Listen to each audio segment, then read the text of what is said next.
nosotros preparándonos para nuestro servicio de Navidad, que va a ser el día miércoles 23, donde celebramos, recordamos el nacimiento de Jesús. Entonces, no vayas a faltar, están todos invitados.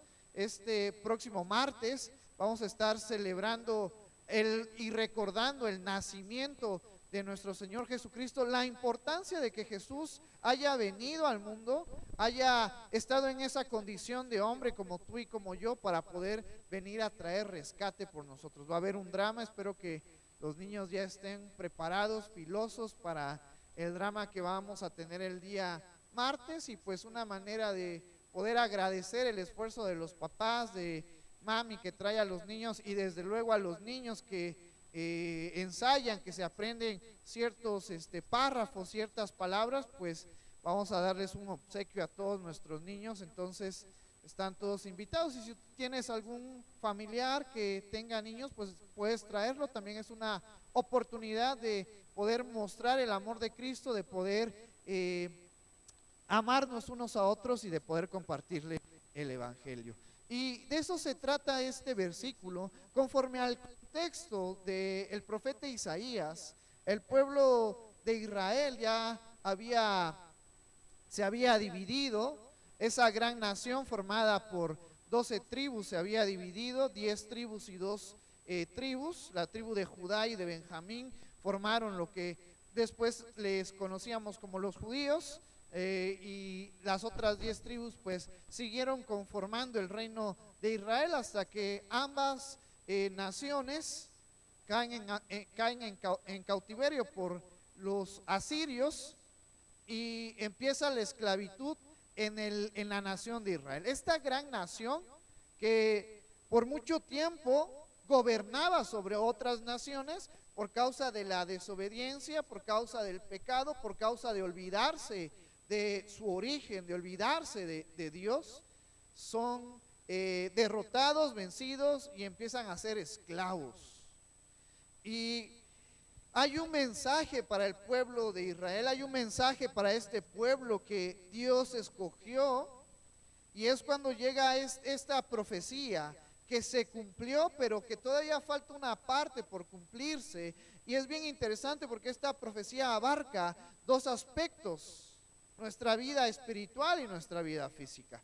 Y entonces empieza este versículo 1 del capítulo 9 de Isaías diciendo: mas no habrá siempre oscuridad para los que están ahora en angustia. Porque la situación del pueblo de Israel es que estaban pasando por peligro, por cautiverio. Y hay una palabra de ánimo, y hay una palabra de fe para estas personas que estaban pasando por momentos difíciles. Si lo trasladamos a nuestras vidas, en algún momento tú y yo estábamos perdidos en la oscuridad. En algún momento no teníamos una visión clara de lo que queríamos para nuestras vidas. En algún momento tú y yo estábamos perdidos, dominados por nuestra carne, dominados por la concupiscencia que hay en nosotros. Y en vez de acercarnos a Dios, el pecado lo que hace es alejarnos de Dios. Y la situación, el contexto en el cual Isaías escribe esta palabra, el pueblo estaba pasando por aflicción, por cautiverio. Y en algún momento, antes de venir a los pies de Jesús, nuestra vida estaba presa. Nuestra vida estaba en angustia. Y si somos reflexivos, ¿quién puede decir yo estaba mejor sin Cristo en mi vida?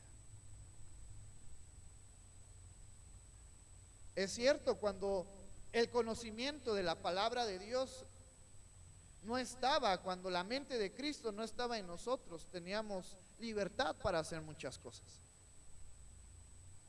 Disfrutábamos de las fiestas, disfrutábamos a lo mejor de hacer ciertas cosas que hoy comprendemos que no eran correctas.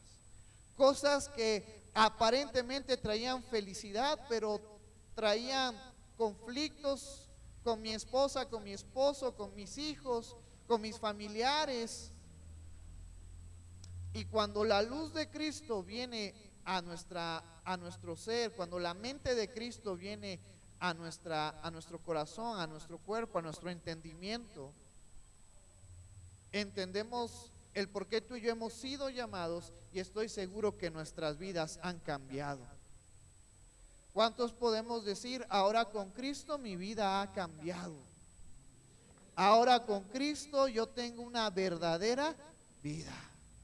Van a venir problemas, van a venir situaciones complicadas, situaciones difíciles a nuestras vidas.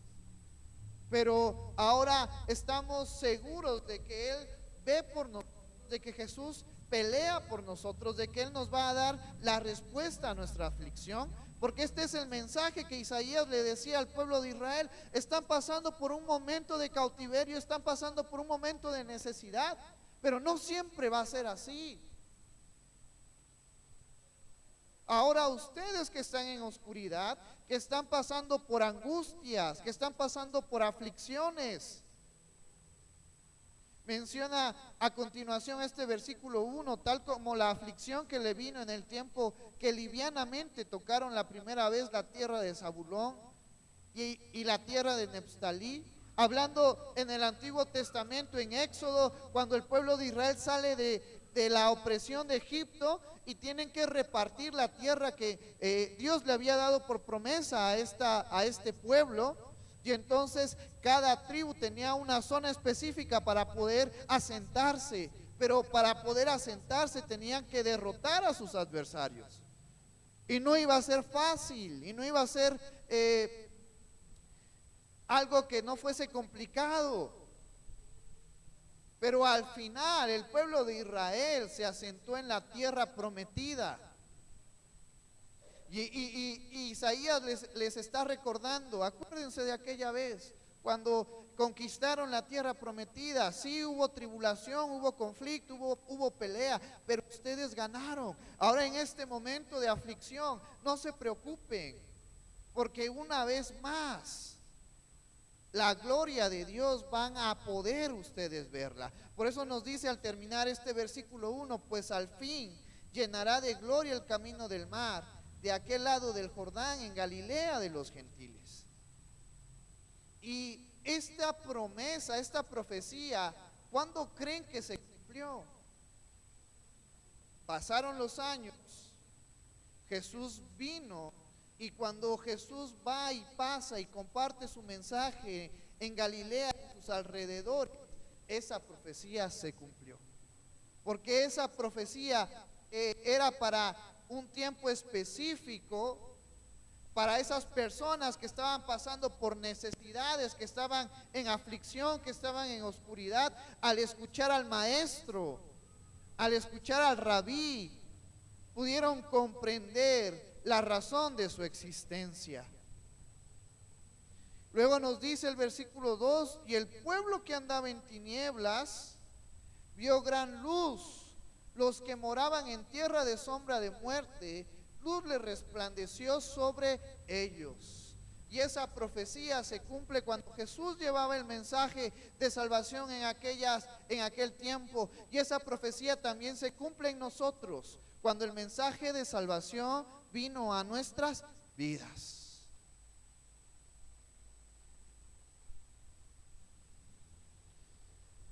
Y posteriormente, el apóstol Pablo, y vamos a Efesios,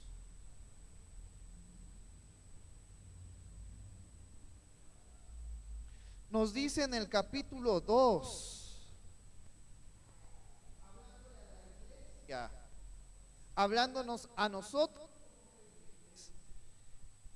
y nos dice este versículo, y Él os dio vida a vosotros cuando estabais muertos en vuestros delitos y pecados. Dentro del conocimiento principal, fundamental del creyente, entendemos, conforme a lo que nos dice Romanos, que el pecado, así como el pecado estuvo en un hombre, el pecado pasó a toda la humanidad, y por ende también la muerte.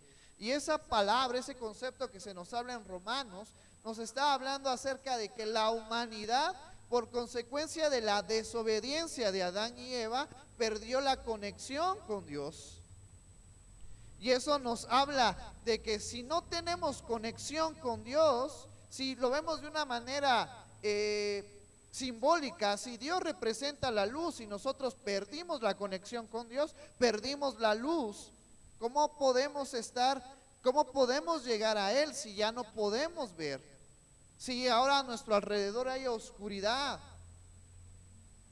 Y eso es a lo que hace referencia, que la humanidad está muerta en el pecado, en la rebeldía que por naturaleza está en nosotros. Santiago hace referencia a ella como la concupiscencia que está en nosotros, que es el deseo de hacer el mal. Y ese deseo de hacer el mal que hay en nosotros es el que nos aleja de Dios. Y pudiéramos comparar nuestra situación como aquellas personas que se encontraban perdidas en el tiempo de Jesús, que no tenía sentido su vida, que no sabían hacia dónde iban, hasta que Jesús enseña y ellos escuchan el mensaje de Jesús y ellos aceptan a Jesús.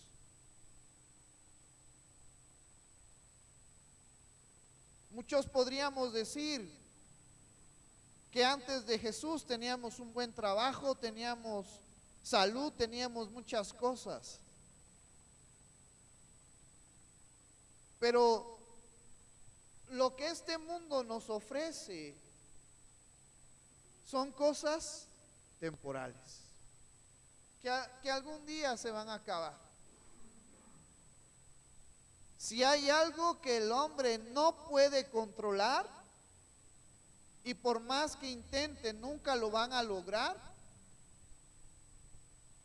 la humanidad ha podido controlar ciertas enfermedades a través de la medicina, ha podido controlar el clima de alguna manera, pero hay algo que está en nosotros y no podemos controlar. Y lo tenemos presente. Puedes mirar a tu hermano que tienes al lado, que tienes atrás. El tiempo. El tiempo está fuera de nuestro control. Yo me acuerdo cuando el hermano Héctor, cuando tenía 15 años, aunque se ve igualito, pero el tiempo ya le ha pasado factura también. A todos nosotros el tiempo nos ha pasado factura. No hay nadie que pueda decir, a mí el tiempo no me ha hecho nada. Y aunque sin Cristo lo teníamos todo, todas las cosas temporales, no teníamos ganada la eternidad. Y es cuando este versículo en Efesios nos dice, y Él os dio vida a vosotros. Porque ahora que tenemos a Cristo, es verdad, el tiempo también nos cobra factura.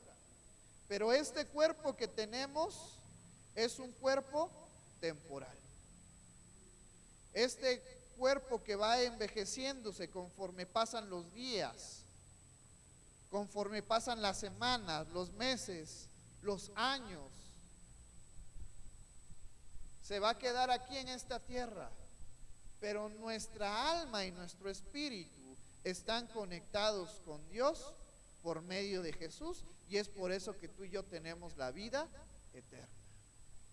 Es por eso que tú y yo podemos estar tranquilos, porque la muerte es parte de la vida, es un proceso natural de este cuerpo de pecado, pero tenemos fe y esperanza que Dios nos va a dar un nuevo cuerpo donde ya no hay pecado.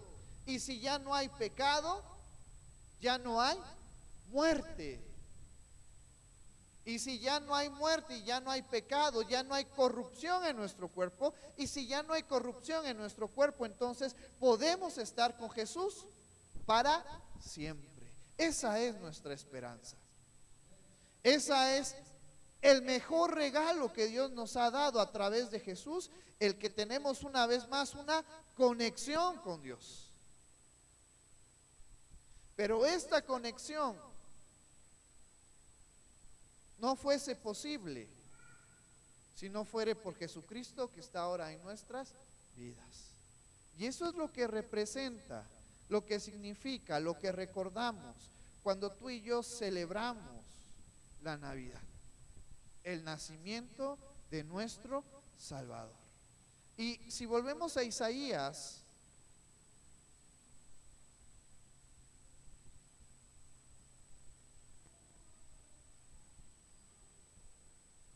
nos dice el versículo 2, el pueblo que andaba en tinieblas vio gran luz, los que moraban en tierra de sombra de muerte, luz le resplandeció sobre ellos.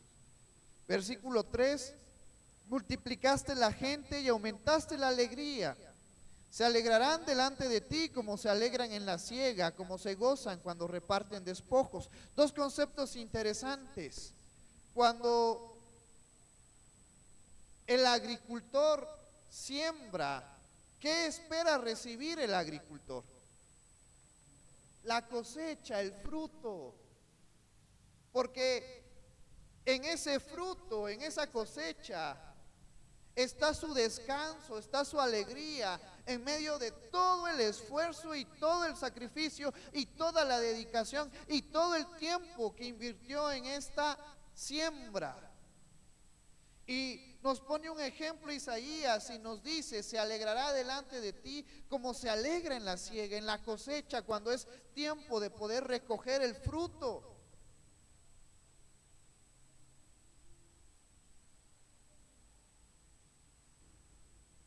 Y luego nos dice este versículo, como se gozan cuando reparten despojo, hablando de en el tiempo del reinado de los reyes, el rey David. Después de la lucha, después del esfuerzo, después del sacrificio, después de sobrevivir a una guerra, venía el poder quitarle al pueblo afectado, al pueblo perdedor, sus cosas, sus recursos. A los hombres muertos que habían muerto en batalla, que eran del lado enemigo, despojarlo de las cosas valiosas. Y aquí nos está reflejando que esa alegría, que ese gozo, tú y yo lo obtenemos en Jesús.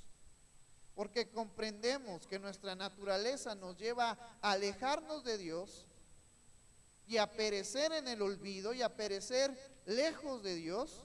Pero ahora con Cristo tenemos alegría y tenemos gozo. Aún en medio de nuestros problemas, ¿cuántos tenemos problemas? Todos. Algunos problemas de salud, algunos tal vez problemas económicos, algunos a lo mejor problemas en la familia. Pero tú y yo tenemos el gozo de Jesús en nuestras vidas. ¿Cuántos queremos seguir adelante en esta vida difícil y complicada? Porque es el gozo que Dios pone en nuestras vidas. Es el gozo de Jesús en nuestras vidas, que vence, que se sobrepone ante toda aflicción, ante toda adversidad, ante toda necesidad. El gozo que Jesús nos ha dejado es mayor que todos nuestros problemas. Y la realidad es que como creyentes tenemos el manual, que es la palabra de Dios, donde nos habla, donde nos exhorta, donde nos corrige, cómo poder llevar una vida agradable y buena en esta vida, cómo poder llevar una vida buena ante mi familia, ante las personas, ante mi esposo, ante mi esposa. Y ahora depende de nosotros poder ser hacedores de la palabra de Dios para poder llevar una vida reflejando el gozo que Jesús ha puesto en mí. Es por eso que también venimos los días miércoles, los días domingos, para recordar la enseñanza que tenemos en la palabra de Dios, para poder ponerla en práctica. Y ese gozo que se poder darla a las personas que están alrededor nuestra. Pero este gozo, así como el fruto del Espíritu Santo que está en nuestras vidas, que lo hemos estado platicando en algunos domingos cuando les he estado compartiendo, está presente en nosotros. Pero gracias a quién el Espíritu, gracias a quién y por medio del Espíritu Santo, gracias a Jesús. En alguna ocasión Jesús les decía a sus discípulos, estaba preparando, yo me tengo que ir. pero voy a enviarles al Consolador, al Espíritu Santo, y Él los guiará en toda verdad. Y entonces vemos que el fruto del Espíritu Santo es el amor, es la paz, la bondad, la benignidad, la mansedumbre que está en nosotros, pero gracias a Jesús ahora está en nosotros poder mostrar ese fruto del Espíritu Santo a las personas que nos rodean. Algo similar les está hablando el profeta Isaías, profetizando. Esa profecía se cumple en nosotros, porque ahora tenemos una alegría verdadera, un gozo verdadero que nos llena, que nos sacia, que nos complementa y que nos acompleta en medio de esta vida. Versículo 4 y 5, porque tú quebrantaste su pesado yugo y la vara de su hombro y el cetro de su opresor, como en el día de Madián. Es un ejemplo de la esclavitud que estaba pasando el pueblo de Israel, de las naciones que tenían, al ser más poderosas, tenían dominio sobre ellas, pero Dios le trajo la victoria al pueblo de Israel en diferentes batallas. Y volvemos una vez más a Efesios, porque aunque aquí nos está hablando de una opresión física, de una esclavitud física, fíjate lo que nos dice Efesios. Efesios capítulo 2. Y te voy a invitar a que nos pongamos de pie y vamos a darle lectura del versículo 2 al versículo 3. Efesios capítulo 2, versículo 2 al versículo 3. ¿Ya lo tienes? Dice la palabra del Señor: en los cuales anduvisteis en otro tiempo, siguiendo la corriente de este mundo, conforme al príncipe de la potestad del aire, el espíritu que ahora opera en los hijos de desobediencia, entre los cuales también todos nosotros vivíamos en otro tiempo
salir vencedor, que ya no va a haber más momentos de esclavitud, que ya no van a ser oprimidos.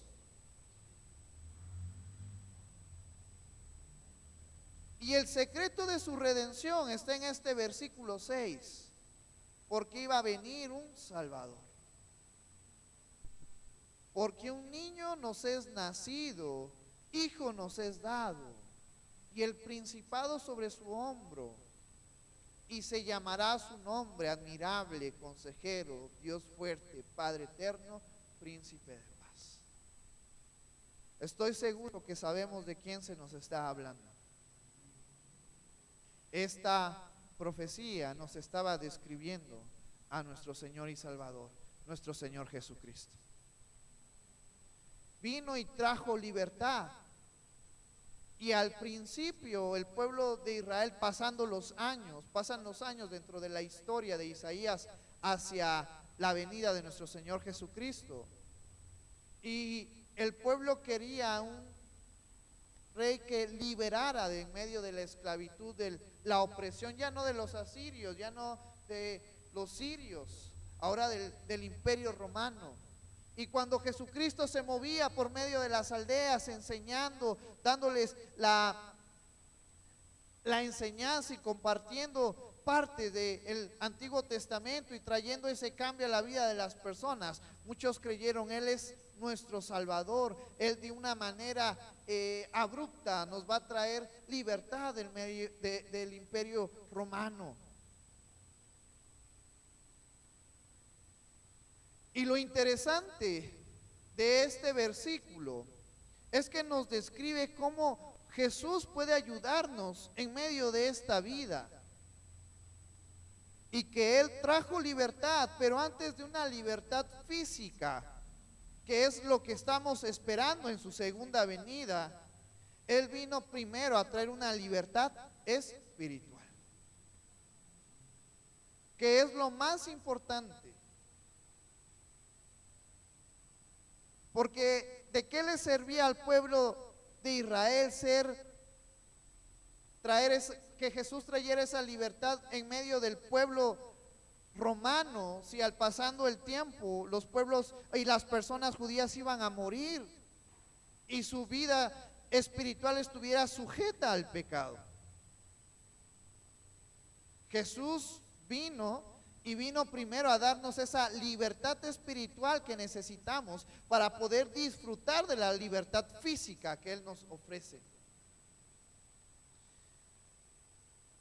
Y en estos versículos se nos describe a este niño que nació siendo una persona como tú y como yo, de carne y hueso, viviendo bajo las necesidades de la vida. Pero nos describe en esta segunda parte de este versículo, y el principado sobre su hombro, es decir, que Él iba a tener el poder, el dominio, la autoridad de poder frenar, de poder quitar todo yugo de opresión. Y el primer yugo que Jesús nos quita cuando tú y yo venimos a Él y lo reconocemos como nuestro Señor y Salvador, es la opresión de Satanás en nuestras vidas. Ya no pertenecemos más a Satanás. Ya no tiene Él más dominio de nuestras vidas. A través de Jesús nuestras vidas cambian, y el primer punto importante que en esta tarde estamos recordando es que este príncipe del aire que opera en los hijos de desobediencia ya no tiene más poder en mi vida. Que ahora yo tengo libertad para poder frenar, para poder dejar de hacer lo que no es correcto. Que ahora tengo poder para poder decirle no al pecado, no a la mentira, no al adulterio, no a la borrachera. Ese poder está en nosotros. Porque mayor es ahora el que está en nosotros que el que está en el mundo. Por eso Isaías empieza diciendo este versículo: el principado sobre su hombro, y se llamará su nombre admirable. Admirable porque Él vino y nos enseñó el camino para volver a reconectarnos con nuestro Creador Dios. El camino para poder tener una vez más la salvación. El camino para saber que en esta vida física vamos a perecer, pero tenemos ganada la eternidad. Y Jesucristo en el Evangelio de Juan, Él dice: yo soy el camino, la verdad y la vida. Nadie puede venir al Padre si no es por medio de mí.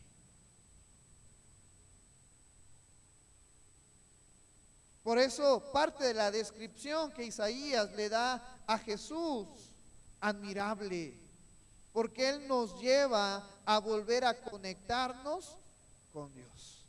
Consejero, porque Él a través de sus enseñanzas, a través de lo que tú y yo leemos todos los días, encontramos ese consejo, esa guía para poder llevar una vida en paz con las personas que nos rodean. Lo veíamos hace unos miércoles atrás. Tú y yo tenemos esa función de llevar la luz que se nos ha dado, la luz de Cristo que está ahora en nuestras vidas, para poder alumbrar, para poder guiar a las personas que están en oscuridad. Y parte de esa luz nos está haciendo referencia a llevar una vida en amor. Una vida en amor. Una vida que perdona.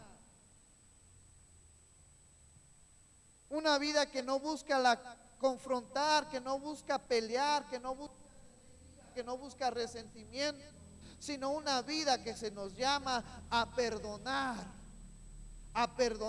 unos a otros como Dios por medio de Jesús nos ha perdonado. Y tocábamos ese versículo de la Biblia donde le preguntan a Jesús: Señor, ¿cuántas veces tenemos que perdonar? Y Jesús menciona 70 veces 7. Y veíamos que no estaba haciendo alegoría a una multiplicación, sino que nos estaba diciendo: todas las veces que sean necesarias, tenemos que perdonar. Pero para que yo pueda perdonar, necesito tener amor. Y para que yo pueda tener el verdadero amor, necesito a Cristo en mi vida.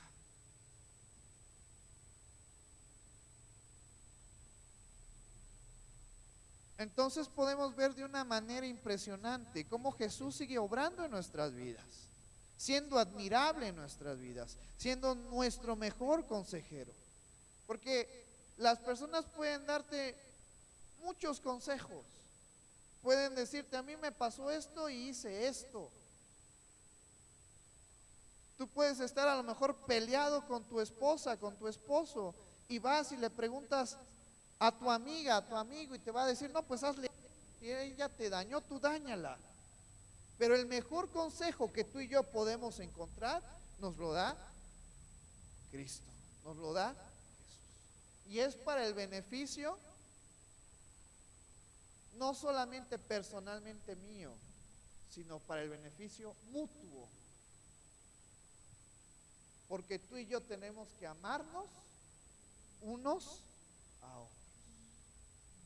Es muy triste saber que en el ámbito de parejas cristianas, la estadística de divorcios ha crecido demasiado.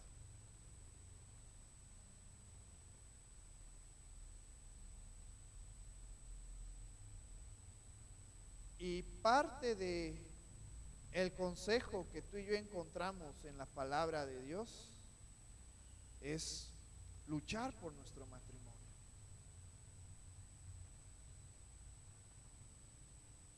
El divorcio no es algo que le agrade a Dios. Lo permite bajo ciertas circunstancias.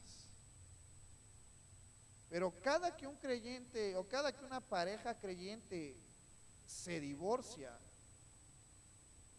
está menospreciando el simbolismo de el casamiento. Y es algo interesante que como humanos se nos olvida, porque el mundo hoy en día nos habla del matrimonio como un acto ante el juez donde se hace un papel y donde el papel se puede desaparecer. Pero bíblicamente el matrimonio va más allá de un simple papel.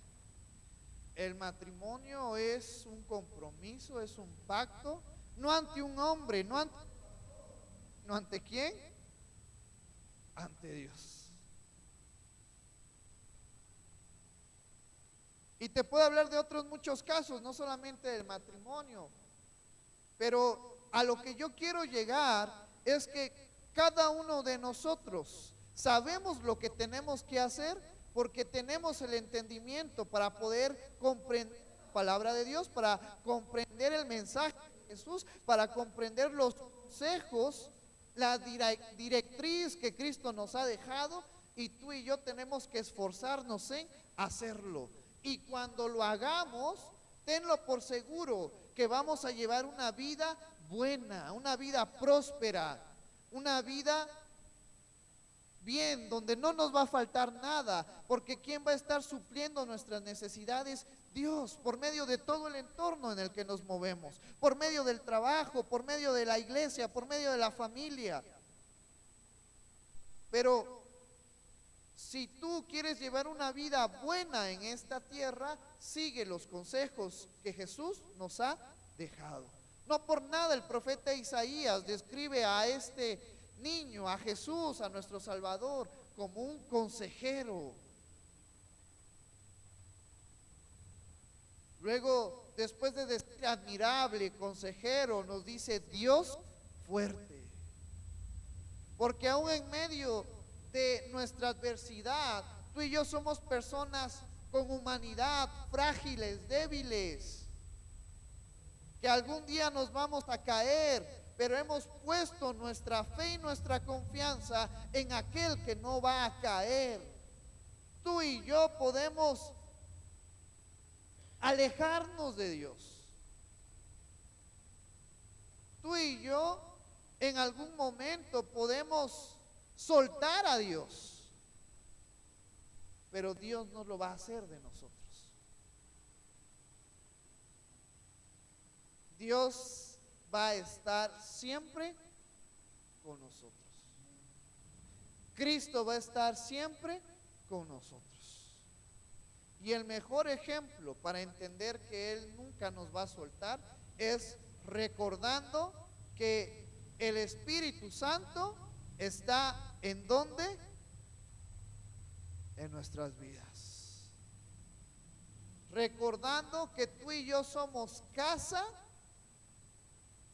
del Espíritu Santo.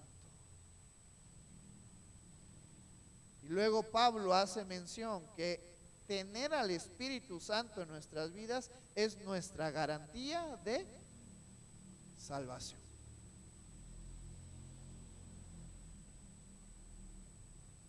Por eso es que Isaías llama a Jesús como Dios fuerte, el que va a estar con nosotros, el que va a luchar por nosotros nuestras batallas. Padre eterno,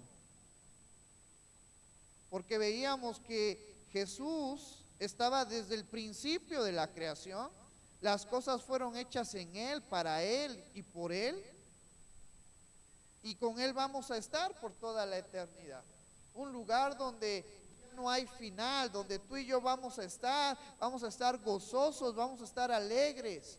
Por eso yo les invito, hermanos, a que disfrutemos cada momento que tenemos con nuestra familia, cada momento que tenemos unos a otros. Vamos a tener un momento mejor que es allá en el cielo, pero tenemos que ser personas coherentes y personas que estemos agradecidas con lo que Dios nos ha dado y que disfrutemos también cada momento que tenemos en nuestras vidas. Y después termina este versículo diciendo, príncipe de paz. Y tú y yo tenemos paz.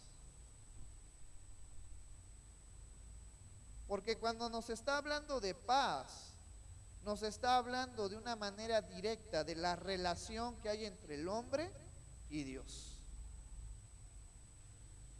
Porque antes de Cristo, Romanos nos dice que estábamos enemistados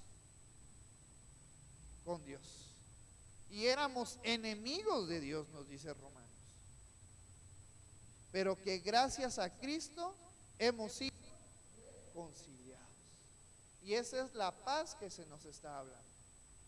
La paz que ahora tenemos, la satisfacción, la alegría, la tranquilidad que ahora tenemos, sabiendo que tenemos una vez más una comunión con nuestro Creador. Que el pastor Misael Hernández hoy puede ser su último día, pero mi vida está tranquila porque yo sé a dónde me voy a ir. Porque aún en medio de la aflicción y aún en medio de la necesidad, estamos tranquilos porque sabemos en dónde está nuestra vida guardada. Y a mí se me queda muy grabado cuando en la historia se nos habla de los primeros creyentes. Una de las maravillas del mundo, considerada como una de las maravillas del mundo, es el Coliseo romano. Yo personalmente no lo conozco, solamente por fotos y videos. Es un coliseo inmenso, impresionante. Y cuando la iglesia estaba siendo perseguida en los primeros años después de la ascensión de Jesucristo al cielo, se nos habla que hubieron emperadores que usaban el Coliseo romano para entretener a la gente y para entretenerse ellos también. Y uno de los entretenimientos, ¿sabes quiénes fueron? Los creyentes que estaban pasando por persecución. Y nos habla en las historias que cuando tenían ya a los creyentes, pasaban algunos días para dejar a los leones y a los animales feroces sin comer, para que tuvieran tanta hambre, para que cuando pusieran a los creyentes en el interior del Coliseo, en la parte de en medio, y soltaran a estos animales, los devoraran de una manera salvaje. Y hay muchos escritos que nos hablan que cuando estos creyentes estaban a punto de ser devorados, cuando estos creyentes veían que estaban los soldados listos para empezar a abrir las rejas de acero para soltar animales, ¿sabes qué hacían los creyentes? En muchos documentos no se nos dice que empezaban a gritar, que empezaban a llorar, que empezaban a decir, ya no creo en Jesús. Aquí muchos documentos nos dicen que los creyentes estaban firmes y que se veían tranquilos y que había paz en sus ojos. Y que una de las acciones que los creyentes hacían era entonar himnos.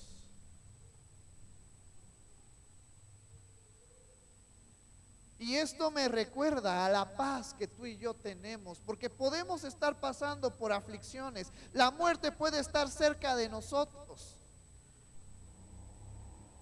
porque va a llegar un momento de nuestras vidas que vamos a tener que morir.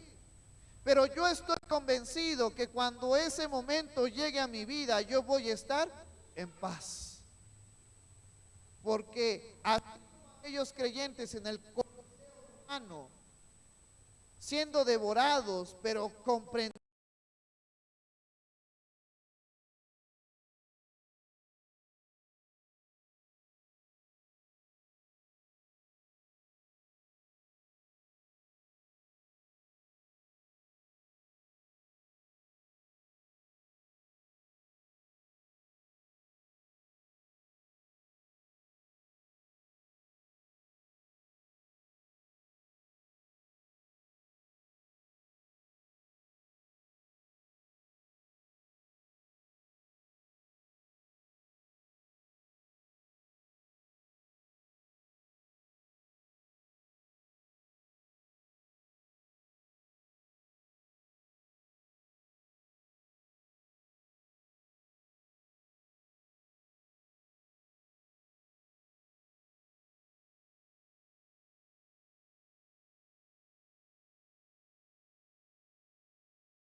Efesios capítulo 2, versículos 4 al 10. Y dice la palabra del Señor: pero Dios, que es rico en misericordia, por su grande amor con que nos amó, aun estando nosotros muertos en pecados, nos dio vida juntamente con Cristo. Por gracia sois salvos. Y juntamente con Él nos resucitó, y asimismo nos hizo sentar en los lugares celestiales con Cristo Jesús, para mostrar en los siglos venideros las abundantes riquezas de su gracia en su bondad para con nosotros en Cristo Jesús. Porque por gracia sois salvos por medio de la fe, y esto no es de vosotros, pues es don de Dios, no por obras, para que nadie se gloríe, porque somos hechura suya, creados en Cristo Jesús para buenas obras, las cuales Dios preparó de antemano para que anduviésemos en ellas. Así que estás ya de pie. Y ahora tú y yo, ¿qué esperamos? ¿Que Jesús vuelva a nacer? Tú y yo esperamos su regreso. Eso también nos recuerda a la Navidad. El nacimiento de Jesús en esta tierra, el nacimiento simbólica de Jesús en nuestras vidas, pero que Él va a regresar. Y esa es nuestra fe, y esa es nuestra esperanza, y se va a cumplir lo que nos dice en este versículo 6. Fíjate que el apóstol Pablo no lo escribe en futuro. Este versículo, ¿en qué tiempo está escrito?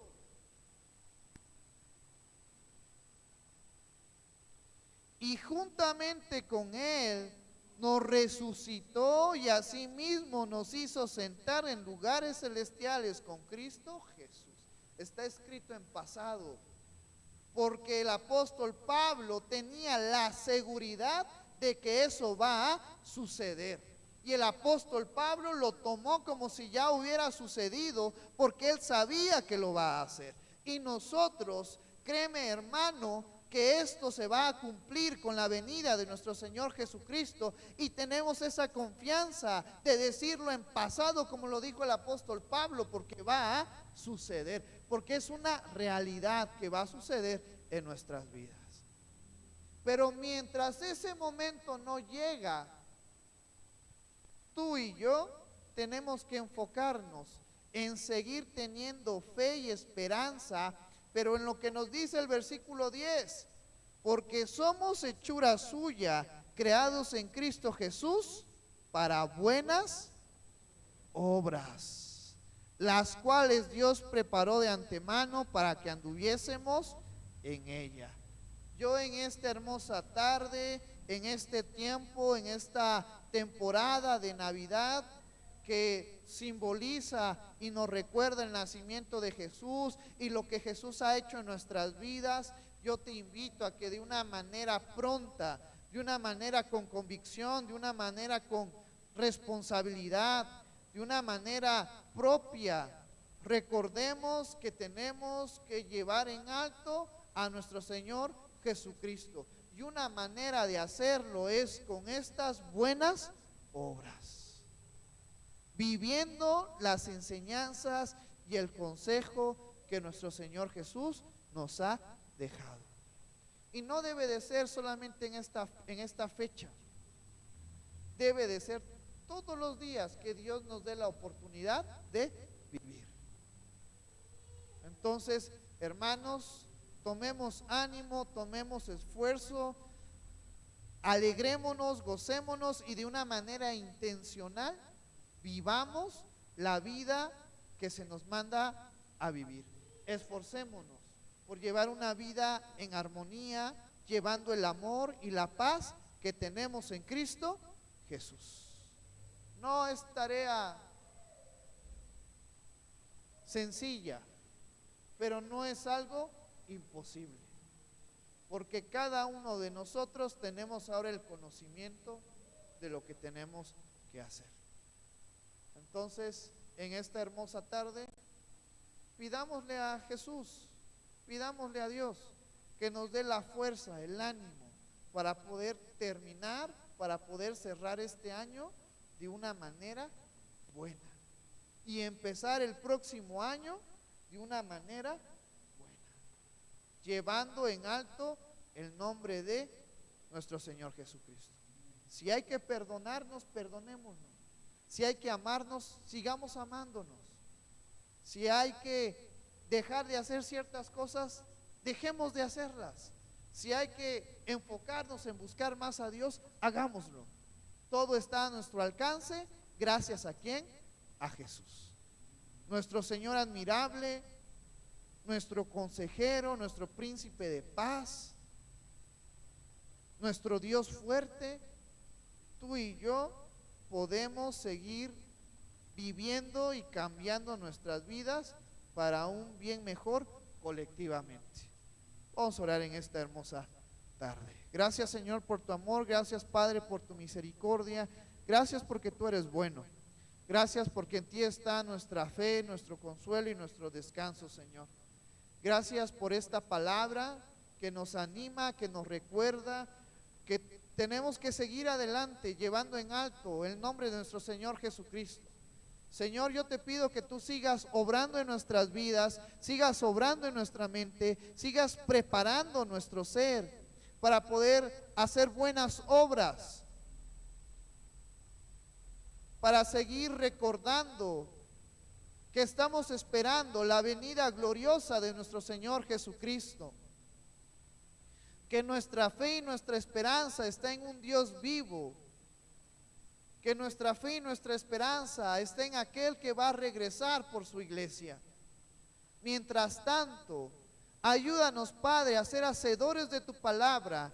Ayúdanos, Señor, a hacer buenas obras, aquellas obras que tú has preparado de antemano para que las hagamos, porque es una manera de poder honrarte, porque es una manera de poder llevar en alto el nombre de nuestro Señor Jesucristo. Ayúdanos a amarnos, ayúdanos a tener paciencia, ayúdanos a ser mansos y humildes. Ayúdanos, Señor, a cambiar aquellas cosas, aquellos aspectos de nuestras vidas, aquella característica de nuestra vida que está trayendo conflicto con las personas que están alrededor mía y que me aman. Ayúdame, Señor, a hacer luz. Ayúdame a reflejar el fruto del Espíritu Santo que ha sido puesto en mi vida. Ayúdame, Señor, a mostrar ese amor, el cual tú me has enseñado, el cual tú has puesto en mí, el cual tú me has mostrado al enviar a tu Hijo Jesús a morir por mi vida. Yo te pido, Señor, por la vida de mis hermanos, de mis hermanas, de los jóvenes, de los adolescentes y de los niños, Señor. Ayúdanos a ser un buen ejemplo para aquellas generaciones que están atrás de nosotros. Yo te doy gracias por la vida de cada uno de mis hermanos y de mis hermanas. Gracias, Señor, por enviar a tu Hijo Jesús a este mundo, a alumbrarnos, a darnos la salvación, a reconciliarnos una vez más contigo. Te amamos y glorificamos tu nombre, en el nombre maravilloso de tu Jesús, que es sobre todo nombre. Amén.